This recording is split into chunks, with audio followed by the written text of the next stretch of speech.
नमस्कार साथियों, स्वागत है आपका मेरे YouTube channel fitness with Shiv Naresh Singh Khangarot पर। आज जिस विषय पे हम चर्चा करने वाले हैं, बात करने वाले हैं, वो है प्राणायाम। प्राणायाम क्या है, कौन कौन से प्राणायाम होते हैं और कौन से प्राणायाम हमें डेली करने चाहिए जिससे हमें अधिक से अधिक फ़ायदा मिले।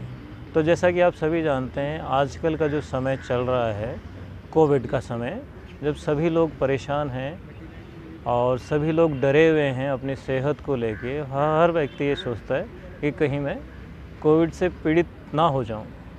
तो क्योंकि आप सभी जानते हैं कि कोविड जिसको भी हो जाता है, जो भी उससे संक्रमित हो जाता है, जो भी उससे इफ़ेक्टेड हो जाता है, तो उसके लिए हमें जो सबसे बेहतर तरीका है उससे बचने का है, वो है बचाव। यानी हम अपना बचाव करें, या फिर हम दूसरे शब्दों में कह सकते हैं कि हम अपने इम्यून सिस्टम को इतना डेवलप करें, इतना स्वस्थ रखें, रोग प्रतिरोधक क्षमता को इतना बढ़ाएं कि हमें वो ना हो या हमें किसी भी प्रकार की बीमारी ना हो। तो प्राणायाम की जब हम बात करते हैं तो प्राणायाम मतलब ब्रीदिंग एक्सरसाइज, यानी हम अपने सांसों पे कंट्रोल करते हैं, सांसों पे ध्यान देते हैं।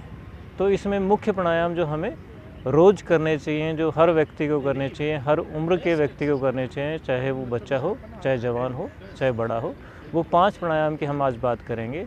वो 5 प्राणायाम है। सबसे पहला प्राणायाम भस्त्रिका प्राणायाम, उसके बाद हम कपालभाति, फिर अनुलोम विलोम, फिर बाह्य प्राणायाम और फिर भ्रामरी प्राणायाम। तो आइए जानते हैं कि ये कौन कौन से प्राणायाम हैं और कैसे कैसे किए जाते हैं। वैसे तो मैं इन सभी प्राणायाम के वीडियोस इंडिविजुअली पहले डाल चुका हूं, तो आप चाहें तो वहां जाके भी देख सकते हैं। लेकिन आज हम क्योंकि 5 प्राणायाम की एक साथ बात कर रहे हैं, तो सबसे पहले जो हम भस्त्रिका प्राणायाम करते हैं उसमें हम इसी पोजीशन में रहेंगे। ध्यान रखें कि आप दरी, मैट या चटाई पर बैठें। जैसा कि मैं पहले भी कह चुका हूं कि जब हम ऐसा करते हैं तो हमारी बॉडी में जो एनर्जी पैदा होती है वो हमारे शरीर के अंदर ही रहती है, बाहर नहीं जाती है। अगर हम ज़मीन पे बैठ के करते हैं तो हमारी जो एनर्जी इन सब को करने से पैदा होती है शरीर में, वो शरीर में कम रह पाती है, तो हमें उतना लाभ नहीं मिल पाता है जितना मिलना चाहिए। तो इसलिए ज़रूरी है कि आप चटाई, मैट आदि पे बैठ के करें। भस्त्रिका प्राणायाम हम 3 तरीके से करते हैं, 3 गति से करते हैं। सिर्फ ब्रीदिंग एक्सरसाइज है, सांस को हमें लेना है, छोड़ना है। आप देखें कैसे करते हैं। सिर्फ हमारी ये पोजीशन रहेगी, कमर गर्दन सीधी रहेगी, दोनों हाथ घुटनों पे रहेंगे, आंखें बंद रखने का प्रयास करेंगे और प्रयास करेंगे ध्यान को हम यहाँ आज्ञा चक्र पे रखें, जहाँ पर तिलक, बिंदी, टीकी वगैरह लगाते हैं। आंखें बंद रखें और चेहरा पे प्रसन्नता रखने का प्रयास करें। भस्त्रिका मतलब सिर्फ हमारे को सांस को दोनों नासिका से एक साथ लेना है अंदर की ओर, यानी कि जब हम सांस को अंदर ले रहे हैं, इट मीन्स कि हम ऑक्सीजन को इनहेल कर रहे हैं इस प्रकार से। और फिर जितनी देर में हमने सांस को लिया उतनी ही देर में सांस को खाली करना है। यानी हमने ऑक्सीजन को लिया और कार्बन डाइऑक्साइड को छोड़ा, लिया, छोड़ा। खास बात यह है कि नॉर्मल कोर्स में जितना हम सांस लेते हैं वो करीब कहा जाता है कि 500 ml सांस हमारे अंदर जाता है नाक के थ्रू, जो हम नॉर्मल कोर्स में सांस को लेते हैं। लेकिन जब हम भस्त्रिका प्राणायाम करते हैं या हम इसी भस्त्रिका प्राणायाम को थोड़ा तेज़ी से करते हैं तो 5000 से 10,000 ml तक ऑक्सीजन हमारे शरीर में जाती है। तो आप देखिए कि कितना फ़र्क हो जाता है 500 ml में और 5000 या 10,000 ml में, यानी 10 से 20 गुना ऑक्सीजन हमारे शरीर के अंदर जाती है। तो जब हम इसको करेंगे तो जब हम सांस को भरते हैं, ऑक्सीजन को लेते हैं, तो ऑक्सीजन हमारे अंदर में बॉडी के एक एक पार्ट तक, एक एक सेल तक, एक एक अंग तक जाती है। और जब ऑक्सीजन हमारे अंदर जाती है तो जहाँ जहाँ भी ऑक्सीजन पहुँचती है वहाँ साथ में ब्लड भी पहुँचता है। तो आपके वो सारे अंग, वो सारे पार्ट्स, वो सारे एक एक सेल, एक एक टिश्यू सब बिल्कुल स्वस्थ रहता है। तो इसको हम 3 चरण में किस प्रकार से करेंगे। पहले हम इसको धीमी गति से करते हैं। जैसे सांस भरा, खाली किया, भरा, खाली किया, भरा, खाली किया। ये थी हमारी धीमी गति। अब हम इसको थोड़ा सा, जब हमारा अभ्यस्त हो जाए, प्रयास रेगुलर करेंगे तो हम अभ्यस्त हो जाते हैं। जब हमारी प्रैक्टिस हो जाएगी तो तो हम इसको थोड़ी सी गति को बढ़ाएंगे, मध्यम गति में जाएंगे हम। मध्यम गति में हम जो जिस गति से करें तो उससे थोड़ा सा बढ़ा दिया हमने।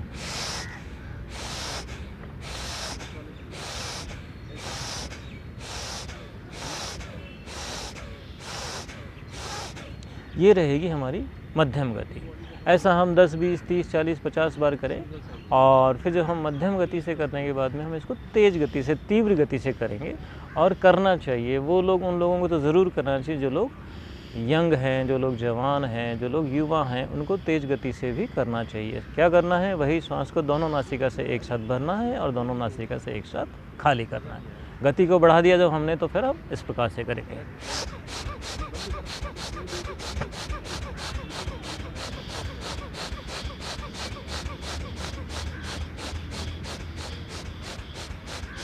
थक जाएं तो रुक जाएं, फिर थोड़ा सा वापस शुरू कर दें।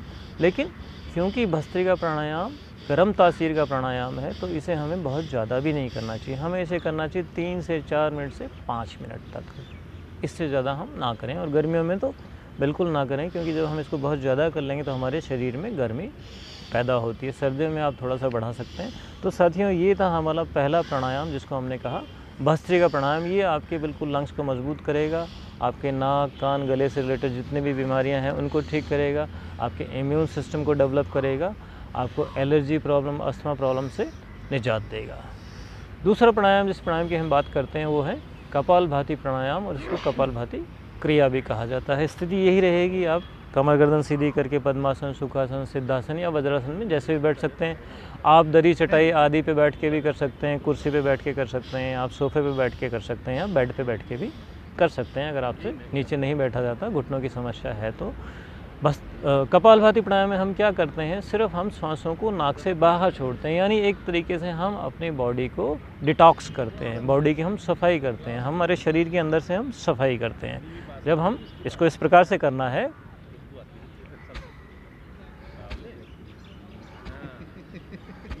दोनों नासिका से सिर्फ दोनों नासिका से सिर्फ सांस को बाहर फेंकना है और कुछ नहीं करना है। हमें सिर्फ वहीं ध्यान देना है और पेट की तरफ ध्यान नहीं देना है, पेट अपने आप अंदर की ओर जाएगा। सिर्फ सांस को बाहर फेंकने की ओर ध्यान देना है और कुछ नहीं करना है। आंखें बंद करके बैठ जाएं, ध्यान को यहाँ केंद्रित कर लें और आप इसका आनंद लें, तब आपको इसके रिजल्ट्स बहुत अच्छे आएंगे।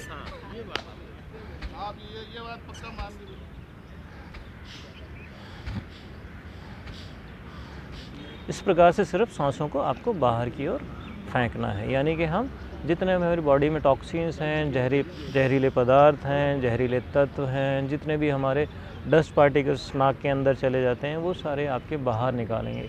और कपालभाति क्रिया या कपालभाति प्राणायाम ऐसा प्राणायाम है जिसे आप कितनी भी देर कर सकते हैं और इसे आपको अधिक से अधिक समय में करना चाहिए।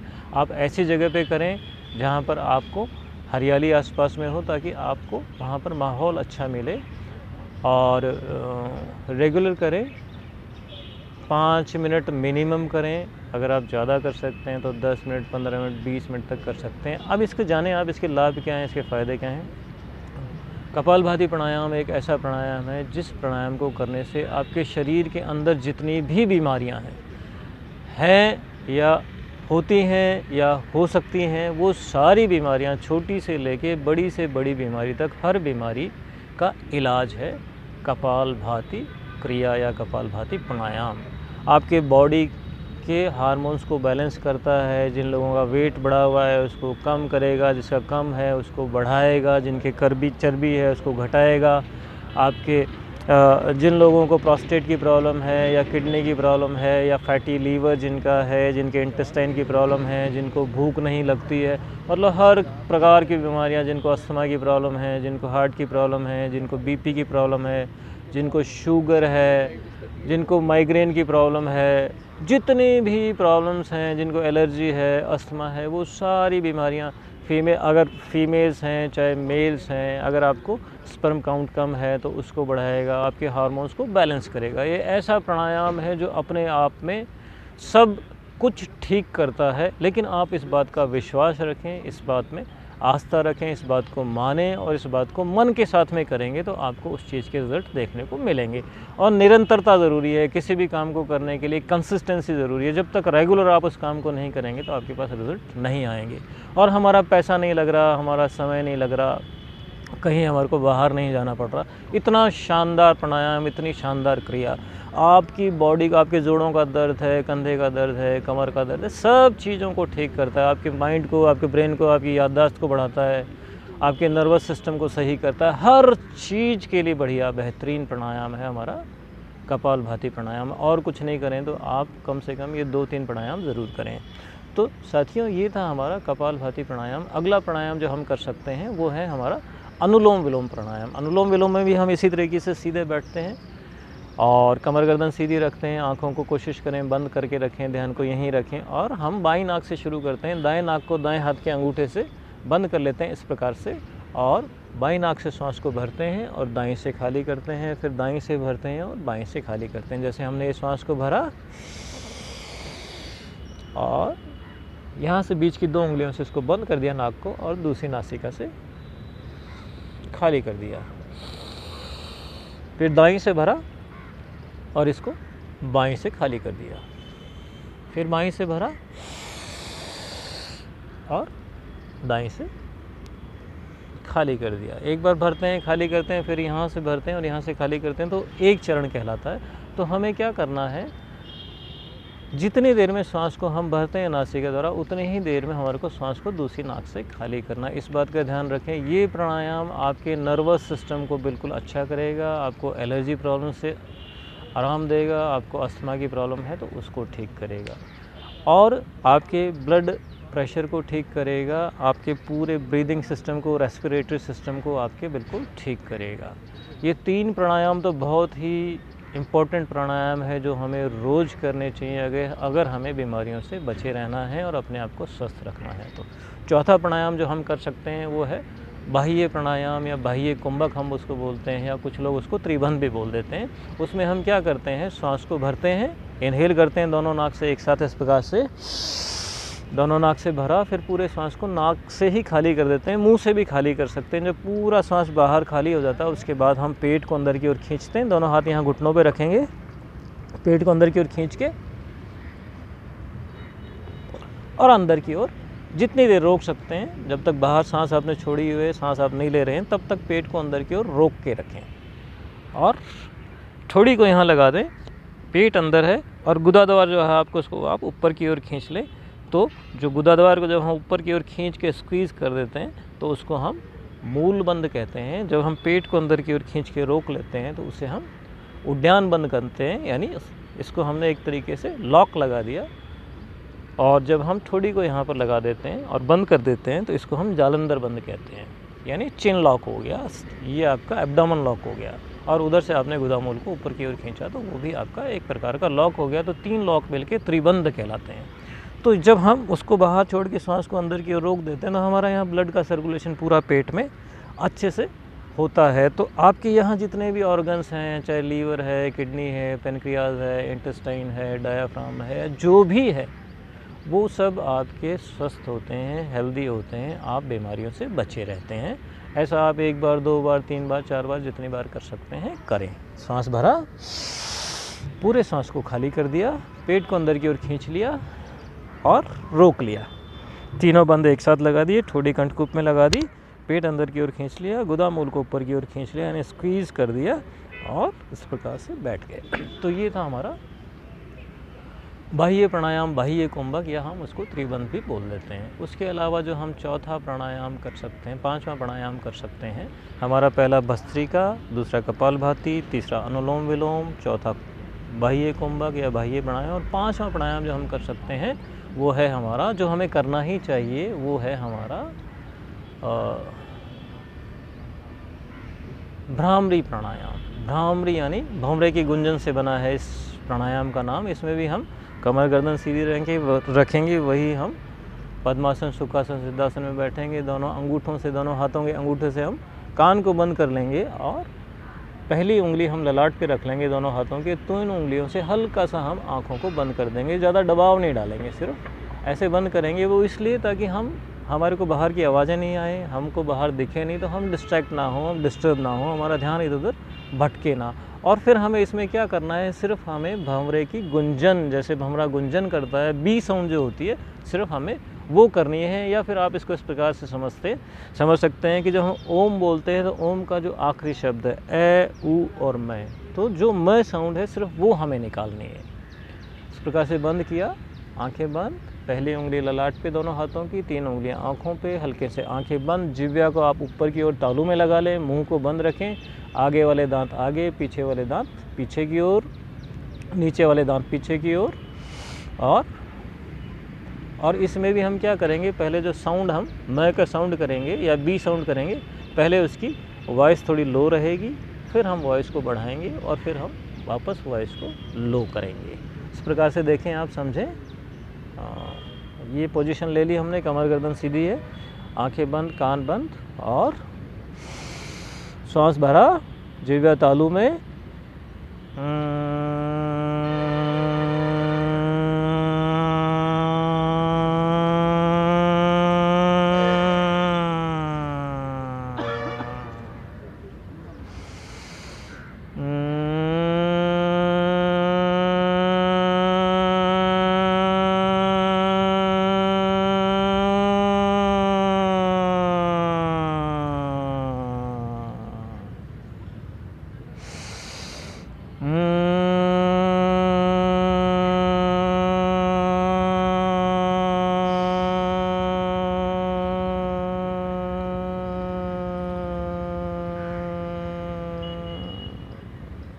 तो इस प्रकार से हम भ्रामरी प्राणायाम करते हैं। भ्रामरी प्राणायाम करने के फ़ायदे बहुत हैं। आपका जब आप इसको इस तरीके से समझें कि जब हम आंखें मुंह बंद करके जब हम आवाज़ करते हैं, जब हम साउंड निकालते हैं, उस साउंड से जो वाइब्रेशन पैदा होती है अंदर ही अंदर, उस वाइब्रेशन से हमारा जो नर्वस सिस्टम है वो बिल्कुल ठीक होता है। यानी हमारे ऊपर की ओर ब्लड का, ऑक्सीजन का सर्कुलेशन होता है। तो जिन लोगों को एग्जाइटी रहती है, डिप्रेशन रहता है, टेंशन रहता है, अवसाद में रहते हैं, माइग्रेन का दर्द होता है, याददाश्त नहीं रहती है, लोगों को चीज़ें याद नहीं रहती हैं, नींद नहीं आती है, इंसोम्निया की प्रॉब्लम है, और कई लोगों को स्लीप एपनिया की प्रॉब्लम है, जिन लोगों को खर्राटे आते हैं, उन सभी लोगों को इस प्राणायाम को करने से फ़ायदा मिलता है। आपको बिल्कुल शांति मिलेगी, आपका मन शांत होगा, आपको गुस्सा नहीं आएगा, आप किसी पे चिल्लाएंगे नहीं, आप परेशान नहीं होंगे।